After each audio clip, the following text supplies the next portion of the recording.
Hello viewers, இன்னைக்கு நம்ம பார்க்குற டாபிக் ACL முட்டியில் உள்ள ஜவ்வுகளை பற்றி பார்ப்போம்.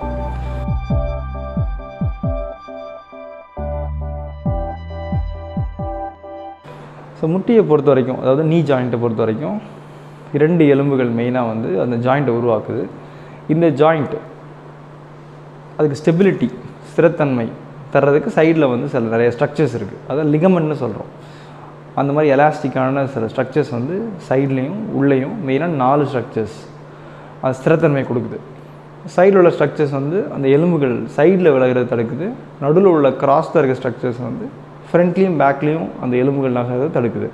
ஸோ சைடில் உள்ள ஸ்ட்ரக்சர்ஸை கொலாட்ரல் லிகமெண்ட்னு சொல்கிறாங்க. நடுவில் உள்ள கிராஸ் ஸ்ட்ரக்சர்ஸை க்ரூஷியேட் லிகமெண்ட்னு சொல்கிறோம். அதில் ஒரு ligament ACL, Anterior Cruciate Ligament, முன்னாடி இருக்கிற அந்த எக்ஸில் உள்ள முன்னாடி உள்ள பகுதியை ACLன்னு சொல்கிறோம். ஸோ இந்த ACLை பற்றி நம்ம இன்றைக்கி பார்ப்போம். ACL நம்ம இதை அடிக்கடி கேள்விப்பட்டிருப்போம். முட்டியில் அடிபடும் போது இந்த வார்த்தையை நம்ம அடிக்கடி யூஸ் பண்ணியிருப்போம். இந்த ACL லிகமெண்ட் இதுக்கு என்ன யூஸ்? இந்த லிகமெண்ட் என்ன பண்ணுது? தொடை எலும்பையும் கால் எலும்பையும் கனெக்ட் பண்ணுது. இந்த கால் எலும்பு தொடை எலும்பை விட்டு ஃப்ரண்ட்டில் நகராதபடி இது பார்த்துக்குது. ப்ளஸ் நம்ம ரொட்டேஷன் அந்த ஸ்டெபிலிட்டியும் கொடுக்குது, ஸ்திரத்தன்மையும் தருது. ஸோ இந்த ஜவ்வு ரொம்ப ஒரு முக்கியமான ஜவ்வு.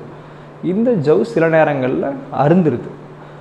காரணங்கள்னு பார்த்தோன்னா மெயினாக ஸ்போர்ட்ஸ் விளையாடும்போது இந்த மாதிரி மெயினாக ஃபுட்பால் விளையாடுற டைமில், அதே மாதிரி சில ஸ்போர்ட்ஸ் பேஸ்கெட் பால் இதை மாதிரி ஓடுற ஸ்போர்ட்ஸ் அந்த மாதிரி ஈவெண்ட்ஸில் இந்த ஜவ்வு அருந்து போகிறதுக்கு காரணம் இருக்குது. இதுக்கு நிறைய ரீசன். ஒன்று, இந்த ஃபுட்பால் கேம் நம்ம பார்த்துருப்போம். டக்குன்னு பால் எடுத்துகிட்டு போய் சடனாக அப்படியே ஸ்டாப் பண்ணி டைரெக்ஷன் சேஞ்ச் பண்ணுறது, அந்த மாதிரி ஒரு மூமெண்ட்டில் அருந்துருது.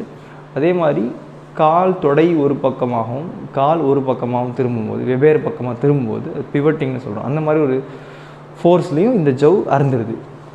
சில நேரங்களில் உயரத்துலேருந்து கீழே குதிக்கும்போது பேலன்ஸ் வித்தியாசமாக நம்ம காலை வைக்கும்போது, அதே மாதிரி கால் பொசிஷனில் நம்ம சில மாற்றங்கள் கரெக்டாக யூஸ் பண்ணாத போது ஸ்போர்ட்ஸில் காமனாக இந்த இன்ஜுரி நடக்குது. இது மெயினாக ஸ்போர்ட்ஸ் பர்சன்ஸ் இந்த இன்ஜுரி நடக்கக்கூடாதுன்னு ரொம்ப உன்னிப்பாக அவங்க கேர்ஃபுல்லாக இருப்பாங்க. நிறைய நேரங்களில் இந்த இன்ஜுரி நடந்த பிறகு அவங்களாம் பழைய நிலைமைக்கு ஸ்போர்ட்ஸில் திரும்ப முடியாத ஒரு சுச்சுவேஷன் இருக்குது. ஸோ மெயினாக நம்ம இது பார்க்கும்போது யங்ஸ்டர்ஸ்க்கு தான் அந்த 20 to 30 இயர்ஸ் ரொம்ப காமனானது. ஸோ இந்த ஏஜில் நடக்கிறதுனால கண்டிப்பாக இதை பழைய நிலைமைக்கு கொண்டு போகிறதும் ரொம்ப முக்கியம். அடுத்ததாக இந்த ACL இதில் மொத்தம் என்ன மாதிரிலாம் அடிப்படலான்னு பார்த்தோம்னா நிறைய டைப்ஸ் இருக்குது. ஸோ மைல்டாக கிரேட் 1, கிரேட் 2னா கொஞ்சம் அதிகமாக பார்ஷியல்னு சொல்கிறோம். அடுத்தது 3வது கம்ப்ளீட், மொத்தமாக இருந்துருது. ஸோ காமனாக இதில் கேட்குற கொஸ்டின், ஒரு ACL லிகமெண்ட் மொத்தமாக இருந்துருச்சுன்னா திருப்பி அது சரியாயிடுமா? கண்டிப்பாக மொத்தமாக இருந்துருச்சுன்னா தனித்தனியாக போயிடும் 2 பீஸும். அப்போ அது கண்டிப்பாக ஒட்டாது. So first 2 scenario, mild sprain சுளுக்கு, செகண்டில் மைல்டாக லூஸ் ஆகிடுறது, இல்லைனா லைட்டாக அருந்துருக்குது. அந்த மாதிரி சுச்சுவேஷனில் நிறையா எக்ஸசைசஸ், சில மருந்துகள் மூலமாக பழைய ஸ்ட்ரென்த்து கொடுக்க வாய்ப்பு இருக்குது. பட் 3வது கேட்டகரி கம்ப்ளீட் டேர், மொத்தமாக இருந்துருச்சுன்னா கண்டிப்பாக நம்ம ஏதாவது இன்டர்வென்ஷன் பண்ணணும், சர்ஜரி பண்ணினா சரி பண்ண முடியுது. இதுதான் ACL பற்றி, இந்த டேரை பற்றி, மெக்கானிசம் பற்றி பார்த்துட்டோம். ஸோ என்ன சிம்டம் இருக்கும்? சடனாக ஒரு பெயின், சிவியர் பெயின், ஒரு சத்தம், பாப்பிங் சவுண்ட், விளையாடும்போது டக்குனு சத்தம், ப்ளஸ் இன்ஸ்டெபிலிட்டி, கால் மடங்கிடும். ஸோ நிற்க முடியாத மடங்கிடும், காலில் ஒரு வீக்கம் ஏற்பட்டுரும், அதுக்கு பிறகு எழுந்து நிற்க முடியாது. ஸோ அந்த சுச்சுவேஷனில் நம்ம கண்டிப்பாக இந்த லிகமெண்ட் அருந்திருக்குன்னு நம்ம கெஸ் பண்ணலாம். அடுத்து தேவையான சில டெஸ்ட் அண்ட் எக்ஸாமினேஷன் பண்ணுறது, ப்ளஸ் ஸ்கேன்ஸ், MRI ஸ்கேன்ஸ்லாம் பண்ணும்போது இதை நம்ம பார்க்க முடியுது.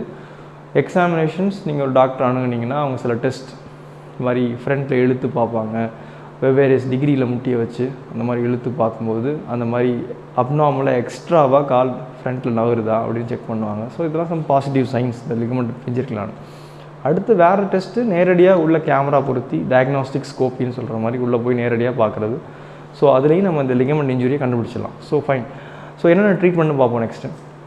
இனிஷியலாக எல்லா இன்ஜுரி மாதிரி கொஞ்ச நாள் ice and rest, some compression, முட்டியை மடக்காமல் ஸ்ட்ரைட்டாக வச்சுக்கிற சில பிரேஸ் இதெல்லாம் யூஸ் பண்ணலாம். அதுக்கு பிறகு initials first and second degree injury இருக்கும்போது நம்ம ஃபிசியோதெரப்பி, எக்ஸசைசஸ், தொடை மெயினாக பின் தொடை தசைகளை ஸ்ட்ராங் பண்ணுறது, அதே மாதிரி பேக் மசில் ஸ்ட்ரென்த்தனிங், இந்த மாதிரி எக்ஸசைஸ் ஸ்ட்ரென்த்தனிங் பண்ணி கிராஜுவலாக நம்ம பழைய ஆக்டிவிட்டி கொண்டு வரதுக்கு ஒரு சான்ஸ் இருக்குது. சர்ஜிக்கல் இன்டர்வென்ஷன் தேவைப்படுமோ என்ன பண்ணுறது, ஸோ என்ன பண்ணுறாங்கன்றதை பற்றி நம்ம கொஞ்சம் விரிவாக பார்ப்போம். ஸோ நம்ம முன்னாடி சொன்ன மாதிரி இந்த எக்ஸ் ஷேப்பில் 2 ஜவ் இருக்கும். ஒன்று ஃப்ரண்ட்டில் ஒரு எக்ஸில் ஃப்ரண்ட்டும் பின்னு அந்த எக்ஸில் பின் பகுதியும் இருக்குது. ஃப்ரண்ட்டில் உள்ளதான் ஏசிஎல்னு சொல்கிறோம், பின்னாடி வேறு ஒரு ஜவ். ஸோ இந்த ஜவ், ஸோ இதை நம்ம இதே மாதிரி ரீப்ளேஸ் பண்ணணும், மாற்றி அமைக்கணும். ஸோ என்ன பண்ணுறது? ஸோ எங்கேயோ இருந்து இன்னொரு ஜவ் எடுத்து வைக்கணும். ஸோ பல இடங்களில் தொடை பகுதியிலிருந்தோ முட்டி பகுதியிலிருந்தோ இல்லை சைடு தொடை பகுதியிலிருந்தோலாம் ஜவ்வுகளை எடுத்து ஒவ்வொரு டெக்னிக் தேவைக்கு ஏற்றப்பாடு அந்த ஜவ் வந்து அதுக்கேற்ற வடிவமைத்து மாற்றி அமைத்து அந்த ஜவ்வை வந்து நம்ம என்ன பண்ணுறோம்னா இந்த இடத்துல வைக்கணும். ஸோ இதுக்கு ஃபஸ்ட்டு வந்து முதல் வந்து ப்ரிப்பரேஷன். இது வந்து அந்த எக்ஸ்ட்ரா நம்ம உடம்பு எடுக்கக்கூடிய அந்த தசை நார் டெண்டான் அது வந்து எடுத்து ப்ரிப்பேர் பண்ணுறோம். இதான் ஃபஸ்ட் ஸ்டெப். ஸோ பண்ண பிறகு செகண்ட் என்ன பண்ணுறோம்? 2 பக்கமும் அந்த ஜவ்வை அனுப்புறதுக்கு வந்து டனல் துவாரங்களை ஏற்படுத்துகிறோம். கீழ் கால் எலும்பு டிபியாலையும் ஃபீமர்லையும் துவாரங்களை ஏற்படுத்தி அடுத்தது என்ன பண்ணுறோம்? இந்த ஜவ்வை வந்து கீழ் வழியாக மேல் செலுத்தி 2 பக்கமும் ஃபிக்ஸ் பண்ணிடுறோம். ஸ்க்ரூ அண்ட் பட்டன்ஸ் இந்த மாதிரி பொருத்தி ஃபிக்ஸ் பண்ணிடுறோம். கரெக்டான டென்ஷனில் ஃபிக்ஸ் பண்ணணும். ஃபிக்ஸ் பண்ணும்போது பழைய அதே அந்த ஏசிஎல் பழைய லிகமெண்ட் அதே மாதிரி ஃபங்க்ஷனை இது செய்ய ஆரம்பிக்குது. ஸோ இது பண்ணுறது எப்படி? இப்போ மோஸ்ட்லி இதை பண்ணுறது துளை போட்டு கீஹோல் சர்ஜரிஸ், அந்த மாதிரி துளை சர்ஜரிஸ், லேப்ரோஸ் மாதிரி ஆர்த்ரோஸ்கோபிக் சர்ஜரிஸ் தான் இது பண்ணுறோம். ஸோ இது பண்ணும்போது பெரிய டிசபிலிட்டி, அதிக வலி இதெல்லாம் இருக்கிறதில்ல. சீக்கிரமாக நம்ம டிஸ்சார்ஜ் ஆகி வீட்டுக்கு போக முடியுது. ஸோ ஒன்ஸ் பண்ண பிறகு கொஞ்ச நாள் யூஸ்வலாக எல்லா எக்ஸசைசஸ் எல்லா சர்ஜரிஸ் மாதிரி தேவையான ரெஸ்ட்டு ப்ளஸ் கிராஜுவலாக எக்ஸசைசஸ் ஃபிசியோதெரப்பி மூமெண்ட்ஸ் கொடுக்கும்போது கிராஜுவலாக பழைய ஸ்ட்ரென்த் ரீகெயின் பண்ண முடியுது. மெயின் பர்டிகுலர் டைம் வந்து 6 to 12 வீக்ஸ். இது இந்த டைமில் வந்து அந்த ஜவ் பலவீனப்படுது அதிகமாக நம்ம வச்ச ஜவ். ஸோ அப்போ வந்து நம்ம ரொம்ப கேர்ஃபுல்லாக இருக்கணும். நம்ம பெண்ட் பண்ணக்கூடாது, ட்விஸ்ட் பண்ணக்கூடாது நீங்கள். ஸோ மெயினாக 3 months டைமில் கொஞ்சம் கேர்ஃபுல்லாக நம்ம இந்த மூமெண்ட்ஸ்லாம் அவாய்ட் பண்ணிவிட்டு ஸ்டாட்டிக்காக சில எக்ஸசைசஸ் பண்ணும்போது அந்த உள்ளே வச்ச ஜவ் கிராஜுவலாக ஸ்ட்ரென்த் அதிகமாகி ப்ளஸ் அடிஷ்னலாக நம்ம வந்து தை எக்ஸசைசஸ் பேக் எக்ஸசைஸ்லாம் பண்ணும்போது அந்த பலவீனம் குணமாகி இப்போ 6 months டைமில் ஓரளவு நார்மல் ஆக்டிவிட்டிஸ் நம்ம எல்லாமே பண்ண ஆரம்பிச்சிடலாம். ஸ்போர்ட்ஸ் வந்து ஆஃப்டர் 8 months கழித்து ஸ்போர்ட்ஸ் ஆக்டிவிட்டியில் நம்ம பழைய மாதிரி பார்ட்டிசிபேட் பண்ணலாம். ஸோ இந்த ஏசிஎல் லிகமெண்ட் காமனாக இன்ஜூரி ஆகிற லிகமெண்ட் யங் ஏஜில் வருது. நம்ம ஒன்ஸ் டயக்னோஸ் பண்ணிட்டோம், கண்டுபிடிச்சிட்டோம் அப்படின்னா நார்மல் கட்டு நாட்டு கட்டு இந்த மாதிரிலாம் போடுவது பெரிய பயன் தருவதில்லை.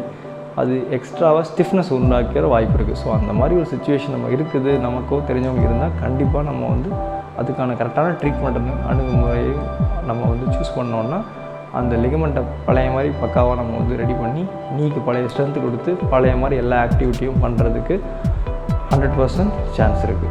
ஸோ முட்டியில் உள்ள சில ஜவுகளில் மெயினான ஏசிஎல் லிகமெண்ட்டை பற்றி இன்றைக்கி நம்ம பார்த்துருக்கோம். ஞாபகம் வச்சுக்கோம் அண்ட் ஃப்ரெண்ட்ஸுக்கும் ஷேர் பண்ணுவோம். And thank you.